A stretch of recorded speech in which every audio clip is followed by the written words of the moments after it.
ఇక మొదట్లో జై తన భార్య జాను కోసం వాళ్ళ హౌస్ బయట టెంట్ వేసుకొని కూర్చొని గట్టిగా దబదబా దీక్ష చేస్తూ ఉంటుంది. శ్రీనివాస్ బయటికి వచ్చి మాట్లాడుతూ ఉంటారు. నీ బట్టలు చాలా గొప్పదయ్యాయి. భార్య కోసం ఇలా టెంట్ వేసుకొని కష్టపడుతున్నావు. కానీ నువ్వు మేము ఎంత చెప్పినా మా జాను ఇంకా నిన్ను చూసి భయపడుతూనే ఉంది. దానికి జై మాత్రం చాలా ఇలా మాట్లాడుతూ ఉంటాడు. నేను ఆ భయం పోగొట్టుతున్నా మామయ్య. అప్పుడే కదా తనలోనే ప్రేమ బయటికి వస్తుంది అని చెప్తూ ఉంటాడు శ్రీనివాస్ గట్టిగా. మా జానుకి నువ్వంటే ఇష్టం లేదు. దయచేసి ఇక్కడ నుంచి వెళ్ళిపో అని క్లియర్గా చెప్పేస్తూ ఉంటాడు.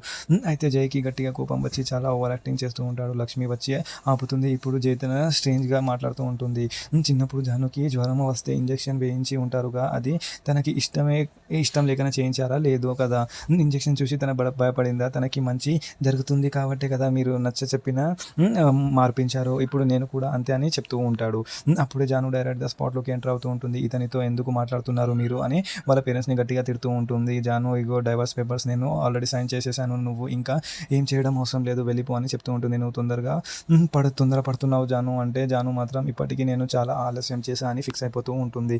జై వెంటనే తన కంట్రోల్ పోగొట్టుకొని జాను చేతిన తన గుండె మీద పెట్టుకొని, ఈ గుండె ఆగితే నా ప్రాణం పోయిన నమ్మకంతో ఉంది. నువ్వు దూరంగా ఉంటే నా గుండె ఆగిపోతుంది జాను. నువ్వు మారుతున్నా అని చెప్పా కదా, ఒక ఛాన్స్ ఇవ్వమని బ్రతిమలాడుతూ ఉన్నా. నువ్వు ఇంత కూడా బిహేవ్ చేస్తుంటే నాకు చాలా బాధగా ఉంది అని సైకోలా మాట్లాడుతూ ఉంటాడు. అయితే జాను, నీది ప్రేమ కదే కాదు, నీకు నేను కావాలి, కానీ నాకు ఇది కావాలో నీకు తెలియదు, నువ్వు తెలుసుకోలేవు కూడా అని మాట్లాడుతూ ఉంటుంది. మరి నెక్స్ట్ ఎపిసోడ్లో ఏం జరగబోతుందో అనేది చూద్దాం. Thank you.